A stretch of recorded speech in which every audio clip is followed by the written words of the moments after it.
104 वर्षको राणा शासनले नेपाली जनतालाई हिसाब नबुझाएर सुख पाएन। 30 वर्षको पञ्चायतले नेपाली जनतालाई हिसाब नबुझाएर सुख पाएन।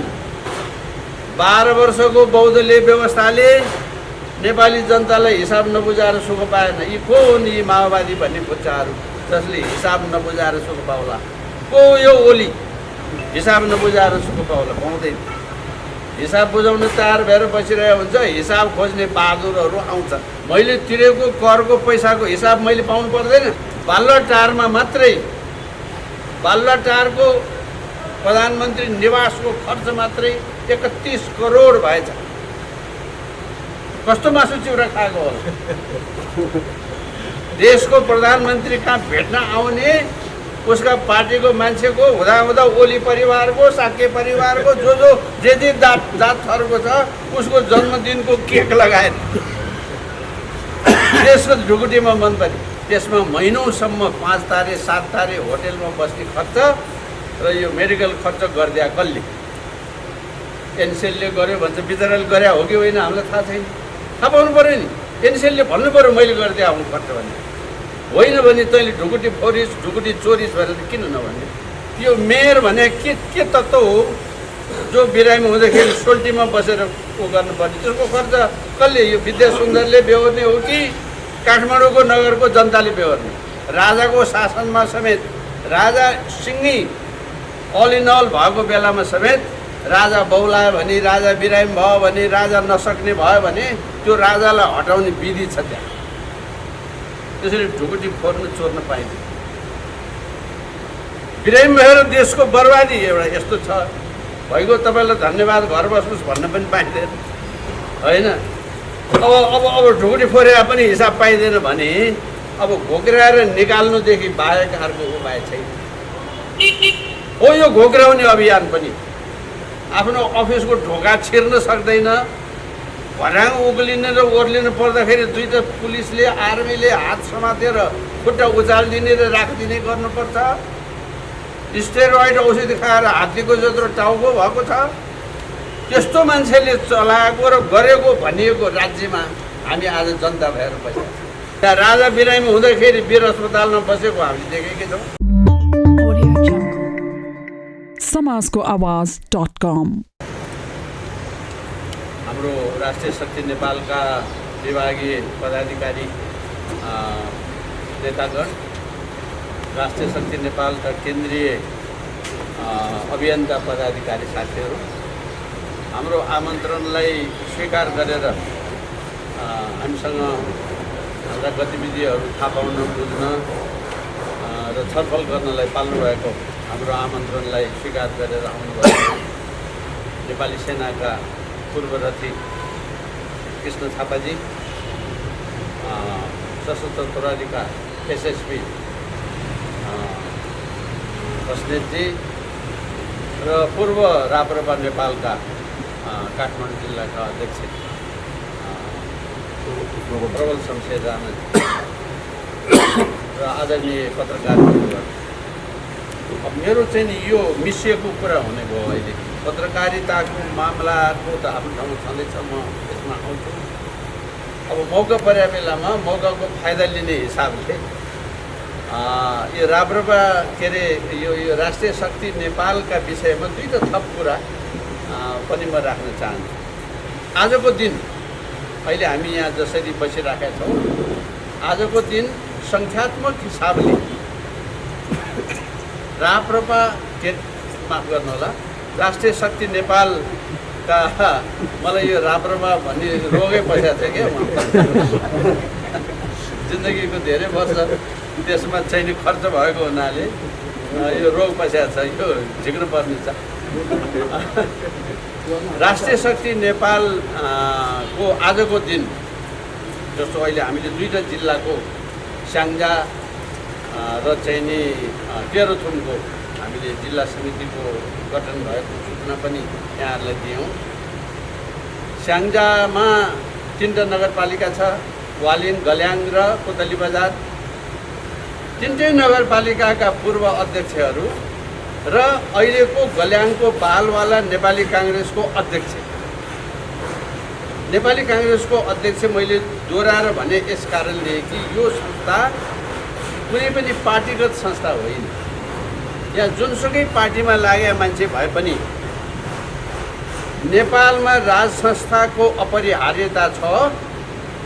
नेपालको पहिचान सनातन हिन्दू अधिराज्य हुनुपर्छ र नेपाललाई संहिताले हित गर्दै यो तीनटा कुरामा विश्वास गर्ने मान्छेहरू लाग्ने ठाउँ भएको हुनाले चाहे जुन दलमा लागेका मान्छे होस् या यो काम सम्पन्न भइसकेपछि भोलि जुन दलमा जाओस् त्यो आफ्नो खुसीको कुरा, त्यो खुसीलाई खुला राख्दै आज राष्ट्र डुबेर सत्यानाशै भइराखेको अवस्था भएको हुनाले अब के सत्यानाश भयो केही त हाम्रो पूर्व वक्ता साथीले भनिसक्नुभयो। हामी रात दिन पत्र पत्रिका मार्फत मिडिया मार्फत भनिराखेकै छौँ, दुनियाँले भनिराख्नु भएको छ, विद्वानहरूले विभिन्न संस्थाले गरिराख्नु भएकै छ, पत्रकार बन्धुहरू यसमा पुरा जानकार नै हुनुहुन्छ। त यो अभियान चाहिँ आजको दिन हामी 47वटा जिल्लामा जिल्ला समिति बनाउन सफल भयौँ। यो दुईटा समेत आजको कोरोनाको यस्तो आज कार्यक्रम तय भएको साथी समेत आज यहाँ उपस्थित हुन नसक्ने, हिजो बेलुकासम्म सल्लाह गरेर यहाँ म नाम छापेर कार्ड बनाइराखेको छु, अहिले बिहान आउन नसक्ने यस्तो किसिमको परिस्थिति भइराखेको देशको अवस्थामा देशको जिल्ला जिल्लामा बसेर मान्छेको मनमा चाहिँ नि यो हुटहुटी र यो चाहना र यो भरोसा बढेर आएर 47वटा जिल्लामा हामी जिल्ला समिति बनाउन सफल भएका छौँ। आजको दिन हामी जिल्ला जिल्ला जान सकेका पनि छैन, जिल्ला जिल्लाको साथीहरू यहाँ आउन सक्नु भएको पनि छैन। टेलिफोनको भरमा हामीले यो काम अहिले गरिराखेका छौँ। लगभग 10वटा जति जिल्लामा जिल्ला सम्पर्क समिति गठन भएको छ। 47 जिल्लामा जिल्ला समिति गठन भएको छ, लगभग 10वटा जिल्लामा सम्पर्क समिति गठन भएको छ। अर्थात् यो खुला वातावरण र परिस्थिति भएको भए हामी यसभन्दा केही महिना अघि नै हामी लगभग 1 वर्ष भयो यो काम गर्न सुरु गरेको। हामी देशको पुरै जिल्लामा यो जिल्ला अभियान समिति बनाइसक्ने अवस्थामा थियौँ। हामीलाई युवाले, विद्यार्थीले, उद्योगीले, व्यापारीले, राजनीतिक दल र सङ्घ संस्थाहरूले ठुलो साथ सहयोग दिनुभएको छ।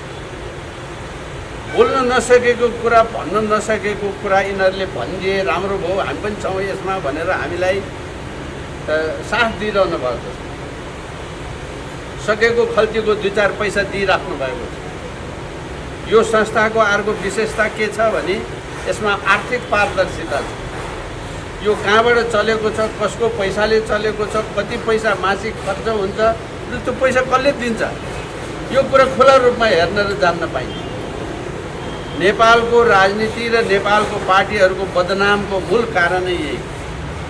स्रोत कहाँबाट आउँछ थाहा छैन, कति खर्च भयो भने थाहा छैन, कसले खर्च गर्यो पनि थाहा छैन। हामी कहाँ त्यस्तो हुँदैन।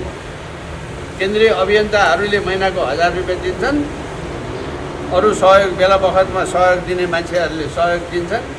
हाम्रो सामान्य खर्च, घर भाडादेखि लगायत सामान्य खर्च चलिरहेको छ। वर्ष दिनुभयो हामी कुनै बाहिरिया वा कुनै स्वार्थबाट प्रेरित मान्छे वा संस्था वा 2 नम्बरी कालो धन्दा गर्ने उद्योगी वा व्यापारीहरूको खर्चले यो संस्था चलाएको होइन। त्यो स्वाभिमान नत्र आउँदैन।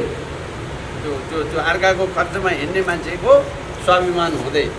यो आज पत्रकार साथीहरूलाई मैले यो पनि एउटा विषय तपाईँहरूलाई चित्तमा लागेको कुरा सोध्न छलफल गर्न सक्नुहुन्छ अहिले, तर मैले विषय चाहिँ कोट्याइदिइराखेका कारण चाहिँ तपाईँहरूलाई सोध्नलाई वा यसमा बहस गर्नलाई सजिलो होस् भनेर पनि। त बाहिर बसेका, विदेशमा बस्नुभएका नेपाली होस्, यहाँ बस्नुभएका नेपाली होस् वा सङ्घ संस्थामा बस्नुभएका साथीभाइहरू होस्, हामीले पटक पटक विभिन्न संस्थाहरूसँग सहकार्य गरेका छौँ। विभिन्न दलहरूसँग सँगसँगै सहकार्य गरेका छौँ। देशका वरिष्ठ विद्वान र काम गर्न सक्ने क्षमता भएका महानुभावहरूसँग सहकार्य गरेका छौँ। त्यसको ज्वलन्त उदाहरण त आज यी 2टा वरिष्ठ व्यक्तित्व यहाँ तपाईँहरूको अगाडि हुनुहुन्छ। उहाँहरू यो अभियानको सदस्य होइन। उहाँहरूलाई यो अभियानको सदस्य अहिले हुनुहोस् हामीले भने पनि छैन, तर हामीले गरिरहेको काम उहाँहरूलाई चित्त बुझाएको छ। त्यसो भएर तिमीहरूको कुरा सुन्न, तिमीहरूलाई सघाउन हामी पनि इच्छा लाग्यो भने गर्न सक्छौँ भन्ने भावना लिएर आउनु भएको न हो। त यस्तो हामीसँग र हरेक पटक मुलुकभरि यो काम हामी गरिराखेका छौँ। दिन दुगुना रात चौगुना हामी बढिराखेका छौँ। अब बाँकी कुरा त सार्वजनिक भएपछि यहाँहरूलाई हामी अनुरोध गराउँला। हामी बडो स्वाभिमानका साथ आज दुःखद कुरा चाहिँ यही छ कि अरूलाई चाहिँ कार्यक्रम गऱ्यो भने कसरी मान्छे जोडौँ भनेर मान्छे जोड्न र फोन गरेर यति जसै भए आइदेऊ न भन्नुपर्ने अवस्था हुन्छ। हामीलाई चाहिँ नआइदिनुहोस् है, आज हामी जम्मा 18-20 जना मात्रै बस्न लाग्छौँ। अब आजको दिनमा भन्नुहुन्छ भने त जम्मा 8-10 जना मात्रै बस्ने हो, बाँकी 8-10 जना पत्रकार साथीहरू हुनुहुन्छ, नआइदिनुहोस् है भनेर त्यो आउला मान्छेलाई पनि नआउनुहोस् भन्नु परेको छ हामीलाई। अब बाहिर हलमा गर्न जाने कुरा पनि आएन र अहिले त्यो सरकारसँग न्यु खोज्ने भन्दा पनि व्यक्तिगत स्वार्थकै कारणले पनि सकेसम्म भिडभाड नगरेको राम्रो त त्यो हामी सबैलाई थाहा छ। यो एउटा पार्ट। अब जहाँसम्म राज्य र सरकारको कुरा छ, म त यति मात्रै निवेदन गर्न चाहन्छु कि प्रतिदिन मात्र होइन, प्रति घन्टा ढिलो भइराखेको छ। मैले उमेरले म अहिले 70 लगभगको हुन लागेँ। त्यसरी धाक लगाएर नभन्नु होला, म पढे लेखेकै मान्छे हुँ। विश्वको कुनै राजनीतिमा 232वटा देश छ यो पृथ्वी लोकमा। आजको दिन 231वटा देशमा कुनै देशको प्रधानमन्त्री 5 महिना अफिस जान नसकेर थलिएको छ। आफ्नो अफिसको ढोका छिर्न सक्दैन। भर्याङ उक्लिने र ओर्लिनु पर्दाखेरि दुईटा पुलिसले आर्मीले हात समातेर खुट्टा उचालिदिने र राखिदिने गर्नुपर्छ। स्टेरोइड औषधि खाएर हात्तीको जत्रो टाउको भएको छ। त्यस्तो मान्छेले चलाएको र गरेको भनिएको राज्यमा हामी आज जनता भएर बसेका छौँ। कल्पना गर्नुहोस्, यही देशको हिजोको अरूलाई मैले कुनै व्यवस्थाको एडभोकेट गरे होइन, पञ्चायत व्यवस्थामा समेत, राजाको शासनमा समेत, राजा सिंही अल इन अल भएको बेलामा समेत राजा बौलायो भने, राजा बिरामी भयो भने, राजा नसक्ने भयो भने त्यो राजालाई हटाउने विधि छ त्यहाँ। त्यो सभाले, भारदारी सभाले राजाले राज्य गर्न अस्ति मात्रै सभ्य देशमा त जापानमा देखिहाल्नुभयो, 1 हप्ता प्रधानमन्त्री बिरामी हुनुभयो। 1 हप्तासम्म मैले देशको काम गर्न सकिनँ बा, मलाई लाज लाग्यो, म अनैतिक हुने भएँ, त्यसकारण म पदमा बस्दिनँ, छाड्छु भनेर। संसारको यत्रो नाम चलेको, यत्रो विद्वान, संसारको ताकतवान देशमध्येको एउटा देशको प्रधानमन्त्री छोडेको 2 महिना पनि भएको। हाम्रो गति हेर्नुहोस्। अब त्यस्तो गतिवाला प्रधानमन्त्रीले आफूलाई औषध गर्नलाई कति अरब खर्च गर्यो थाहा छैन। मैले त रात दिन प्रेस मार्फत, यहाँहरू पनि कति साथीहरू मार्फत भनेको छु, राष्ट्रको ढुकुटी लुटेर खर्च गरेको कुराको हिसाब नहुने पनि देश हुन्छ कहीँ। मैले तिरेको करको पैसाको हिसाब मैले पाउनु पर्दैन? तपाईँहरू सबैले पाउनु पर्दैन? मेरो निजी खर्च गरे भए अर्को कुरा, तर राष्ट्रको ढुकुटीबाट खर्च हुने, चाहे प्रचण्डको श्रीमती होस्, चाहे चाहिँ नि प्रधानमन्त्री ओली होस्, कोही अर्कोले खर्च गरिदिएको छ भने मैले गरिदिए भन्ने बहादुर निस्किनु पर्यो। कति करोड मसँग पैसा छ, मलाई प्रधानमन्त्री मनपर्छ, खर्च गरिदिए भन्न पाइन्छ, यसमा केही आपत्ति छैन। चन्दा दिन पाइन्छ, यसमा पनि आपत्ति छैन। तर हामी नेपाली जनतालाई चाहिएको कुरा चाहिँ के भने, आजको दिनको संसारमा सबैभन्दा महँगो औषधि व्यवस्था र अस्पताल व्यवस्थाको देश सिङ्गापुर, अमेरिका भन्दा पनि महँगो, जापान भन्दा पनि महँगो, संसारमा जुन जति महँगो भन्नुहुन्छ तपाईँहरू, त्यो सबैभन्दा महँगो देश। त्यसमा महिनौसम्म 5 तारे 7 तारे होटेलमा बस्ने खर्च र यो मेडिकल खर्च गरिदिया कसले? एनसेलले गर्यो भन्छ, बिचराले गरे हो कि होइन हामीलाई थाहा छैन। थाहा पाउनु पऱ्यो नि, एनसेलले भन्नु पऱ्यो मैले गरिदिए आउनु खर्च भन्ने। होइन भने तैँले ढुकुटी फोरिस, ढुकुटी चोरिस भनेर किन नभन्ने? त्यसरी ढुकुटी फोर्न चोर्न पाइन्छ। बिरामी भएर देशको बर्बादी एउटा यस्तो छ, भइगयो तपाईँलाई धन्यवाद, घर बस्नुहोस् भन्न पनि पाइँदैन होइन। अब ढुकुटी फोरेर पनि हिसाब पाइँदैन भने अब घोक्राएर निकाल्नुदेखि बाहेक अर्को उपाय छैन हो यो घोक्राउने अभियान पनि। जथाभावी गर्ने, देश लुट्ने, मनपरी गर्ने मान्छे घोक्रिनु पर्छ, चाहे त्यो जे नामको मान्छे होस्। व्यक्तिगत रूपमा त ओलीजी धेरै वर्ष पाटन बस्नु भएको, पाटनकै छोरी बिहा गर्नु भएको, मेरो त पाटने नाता छ। हामी टोलवासी हौँ। हाम्रो गाउँघरमा गाउँको मान्छे भएपछि भाइ दाई काका भतिजा भन्ने चलन हुन्छ, जहाँ पनि हुन्छ। नेपाली समाजको त्यही हो चलन। तर देश बर्बाद गर्नुभयो उहाँले। अब अहिले जुन हाम्रो प्रवक्ता साथीले भन्नुभयो, अब हुँदा राष्ट्रले अरू बेला त गरेन, जनतालाई सिँगै आपत र विपद परेको बेला म औषधि गर्न सक्दिनँ भन्नु थाल्यो भनेपछि या त यो देश टाट पल्ट्यो, टाट पल्टाउने मान्छेलाई कारबाही हुनु पर्यो, टाट पल्टिएको हिसाब हुनु पर्यो। टाट त्यसै पल्टिनु। मैले थाहा पाएसम्म म गलतमा हुन सक्छु, पत्रकार साथीहरूले यसलाई खोजी गरिदिनुहोस्। 1 वर्षमा पार्टीका अनगिन्ती मिटिङ र सम्मेलन लगायतका कामका लागि र आफूलाई भेट्न आउने मान्छेलाई चिउरा मासु खुवाउनका लागि बालुवाटारमा मात्रै, बालुवाटारको प्रधानमन्त्री निवासको खर्च मात्रै 31 करोड भएछ। कस्तो मासु चिउरा खाएको होला। देशको प्रधानमन्त्री कहाँ भेट्न आउने उसका पार्टीको मान्छेको हुँदा ओली परिवारको, साके परिवारको जे जात थरको छ उसको जन्मदिनको केक लगाएर देशको ढुकुटीमा मन पऱ्यो। यस्तो कुरा पनि हेरेर बस्ने, चुपलाएर बस्ने जनता भइरहेसम्म लुटिरहने नि भाइ। त्यसैले हामी अब हेरेर बस्नु हुँदैन। तिनै कुराहरू मैले एउटा, चाहे त्यो राज्य सञ्चालनको विषयको कुरालाई होस्, चाहे मेडिकल कुरालाई होस्, आजको दिन त तमाम नेपालीहरू सक्नेले त ठुलो अस्पतालमा पनि आफ्नो काम गरेकै छन्।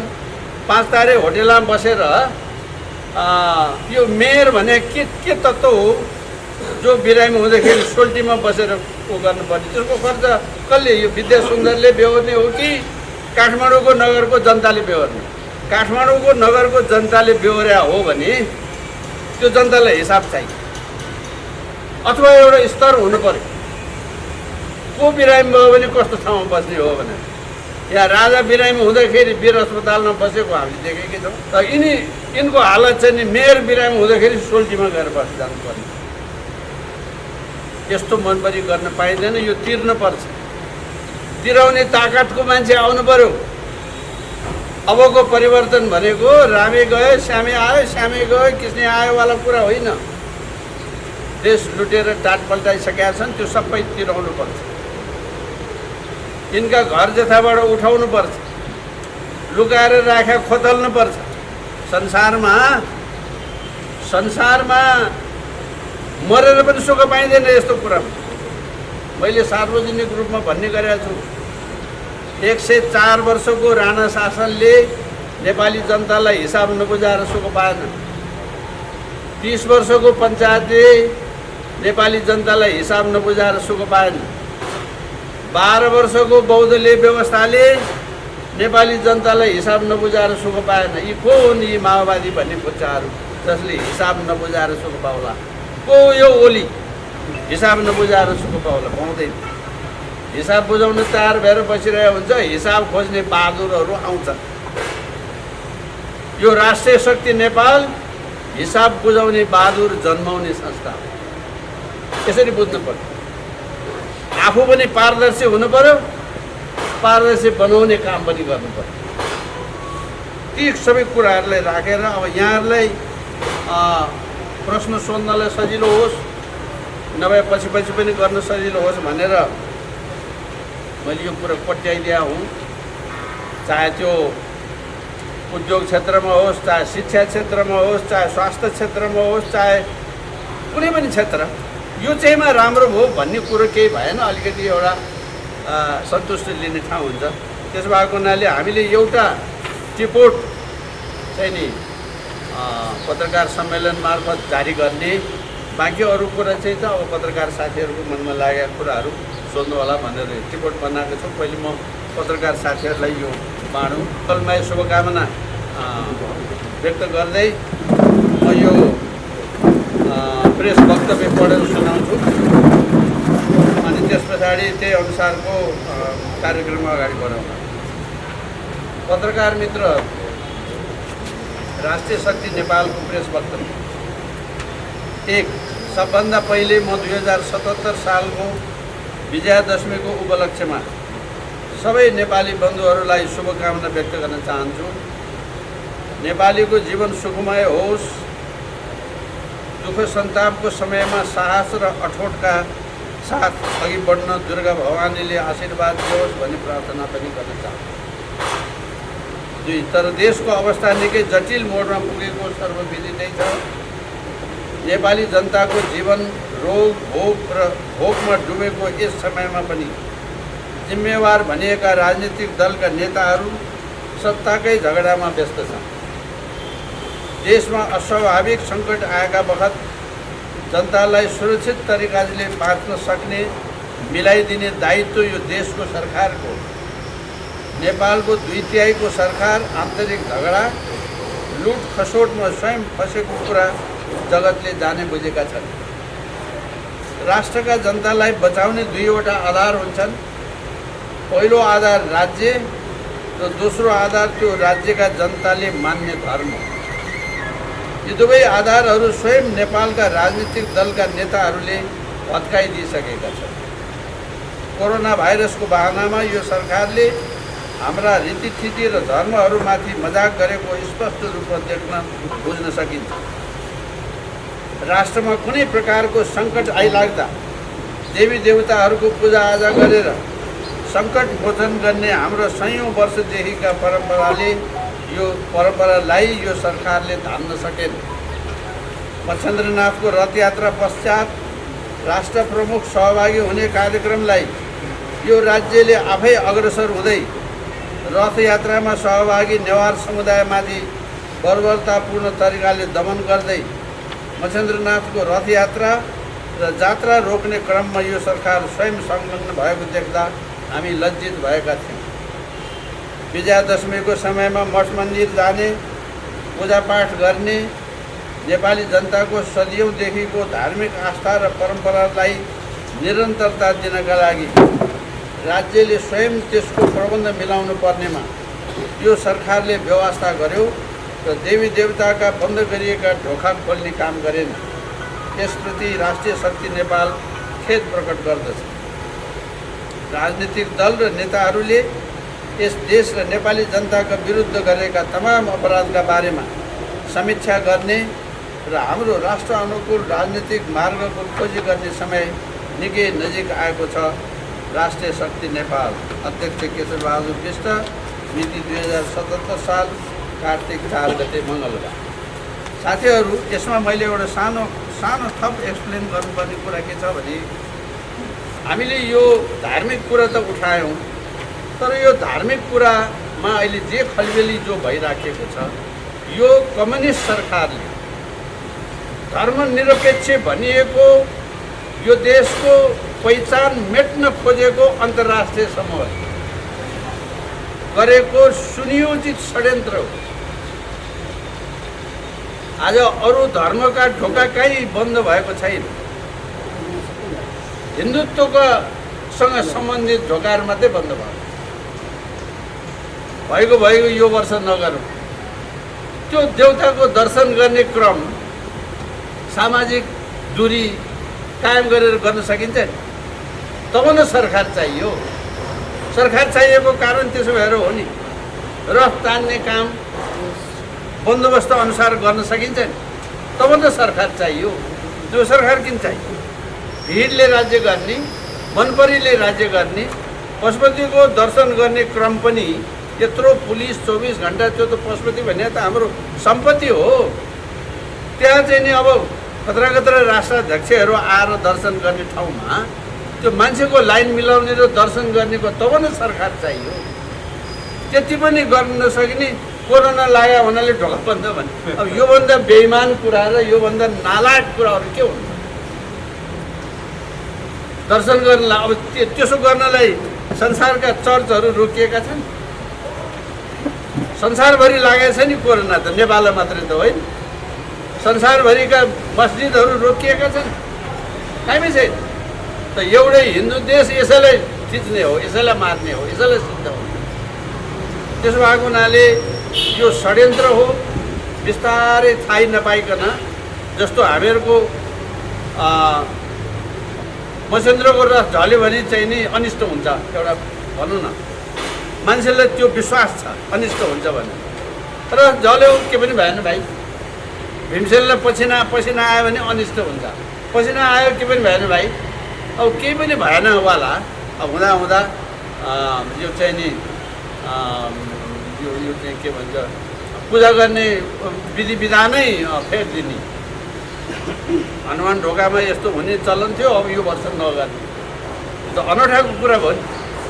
त्यसो भएको हुनाले यो चाहिँ नि नेपालभित्रै बसेर नेपालको षड्यन्त्र गर्नेलाई साथ दिने प्रधानमन्त्री भएको देश, आफ्नो देशमा बसेर आफ्नै काम गर्नलाई पनि आफ्नो कार्यालय आफ्नो अफिस हुँदा त्यो होली वाइन खानलाई चाहिँ 3 दिन प्रधानमन्त्री नै सोल्टी होटलमा गएर बस्ने देश पऱ्यो नि त। यो कस्तो अनौठा होला। टाढा देशमा भएको भए पनि एउटा कुरा हो, जहाँको प्रधानमन्त्री त्यो आफ्नो अफिस र घरै छोडेर होटलमा गएर बस्न जाने भने अब कस्तो सुविधा चाहियो होला, के गरेको होला। यस्तो निर्लज्ज के, लाज नभएको निर्लज्ज काम गर्ने र देशको पहिचान मेट्ने र मास्ने भने यही कुरा। त्यसो भएर हामीले यसलाई उल्लेख गरेका हौँ। अब बाँकी कुरा चाहिँ साथीहरूले यसमा चाहिँ नि यो गरिदिनु होला। अब यतिले पुगेछ राम्रै भयो, होइन केही छ प्रश्न भने म जान्न पाऊँ। नभएदेखि हाम्रो यो आजको कार्यक्रम हामी आज अन्त्य गर्नेतर्फ लाग्न चाहन्छौँ। समाजको आवाज.com